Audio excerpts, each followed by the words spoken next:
I'm Jackie Maxted, and today I'm chatting with Mandy Gray, the Managing Director of True Solutions International. Welcome, Mandy. Hi, Jackie.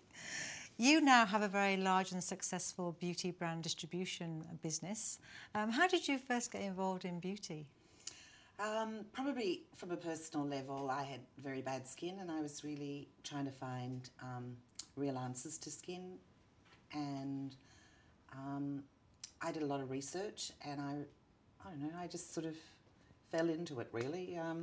In terms I really wanted to find an answer to bad skin, and that's how I started in the beauty business. The business really it's very small to start with. There was Mia and I, and it was the dining table and the office by day and the dining table by night. What do you put the success and the growth down to? Do you feel like you have an understanding of where it's got to, where it's got to? Well, I think you have to have a passion for something. You have to certainly, I don't think there's a quick way. I think you have to put a lot of effort into what you do, and you have to be prepared to take risks. You have to be prepared to take mistakes, pick yourself up and go again. So have you made mistakes? Oh, lots. Yeah. And you just have to keep going. What are the things that what is the key mistake that you might remember making that's been really helpful down the track? Well, I think the worst mistakes are the ones you make twice. The ones you make once is okay, the ones you make twice. And sometimes that's been like where you think, well, okay, this isn't quite right, but I'll make it fit. Mm-hmm. Or this person isn't quite right, but I will make them fit. Mm-hmm. And I think it's like you have to be a good buyer, you have to be a good chooser of things, and you have to maintain a certain integrity, and you have to say no a lot more often. What's your favourite brand of the portfolio that you have? Well, my favourite brand, because I'm old, is Priori, which is the best at anti-aging. So, yeah. What do you think are the key challenges in dealing with brands that are distributed primarily through salons? Well, a lot of brands that are distributed everywhere, whether it's salons or whether it's department store, is that there's a lot of inefficiencies. So you get a lot of products that are good moisturisers or good cleansers, but they don't do anything else. And people are really looking for other things. They want to get rid of pigmentation. They want a real answer to acne. Mm-hmm. There's a lot of cosmetic acne created by cosmetics. Mm-hmm. So those are the things that I find interesting. Mm-hmm. Aging. There's a lot of anti-aging creams. What do they mean by that? Preventing aging, when people are really looking for age reversal. It's quite a complex subject, isn't it? It's a very complicated subject, and I think as things have become more specialised,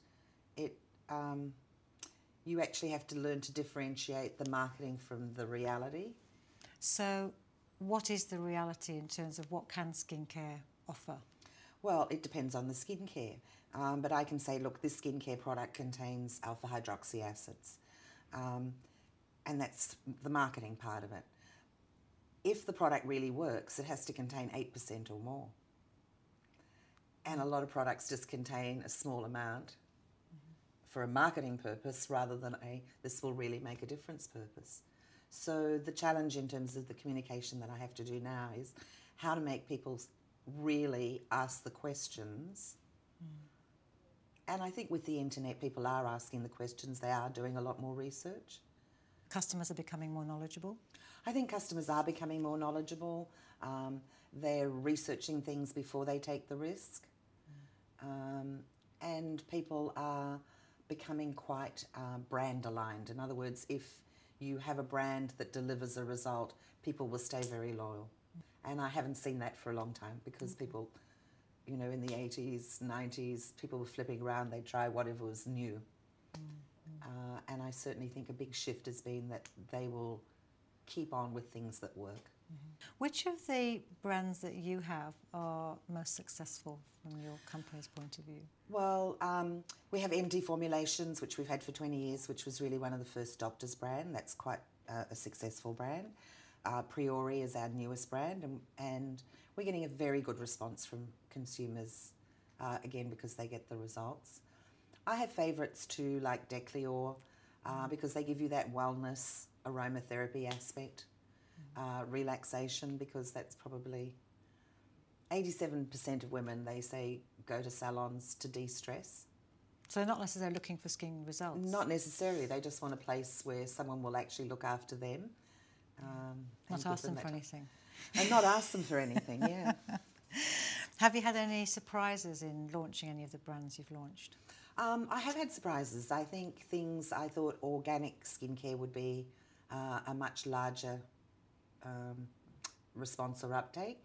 In Australia, I haven't found that to be the case, which is unlike Europe or the US. That's interesting, because you would imagine that organic has been a huge trend and hugely successful. Is it not like that? No, I don't think it is. No, okay. And I think it's, again, because people are looking for a result. And organic's probably a younger person's first step at maintaining the ageing rather than reversing the ageing. Right. It's a bit like men's skincare.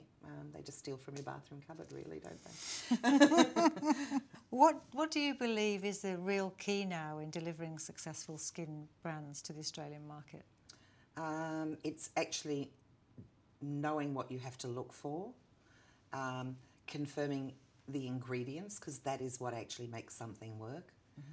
As I said, you can have a natural product which is water with a leaf waved over it, or and that's 100% natural but it's not going to do anything, or a powerful aromatherapy brand that does give you a result. It's the same with cosmeceuticals versus cosmetics. What's the difference there? Okay, a true cosmeceutical product has had probably a lot of research spent on it. It's come from a medical pharmaceutical background. It's generally been doctor peer group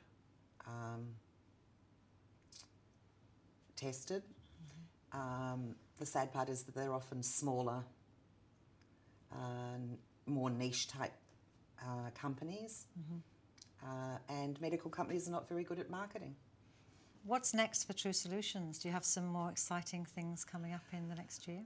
We've probably got to work on the technologies and the things that we have, and to do the education and the communication, and to explain to people that this self-repairing, I think, is a trend. And that people are looking for that self-repairing. Mandy, it's been lovely to talk to you. Thank you very much. Thanks.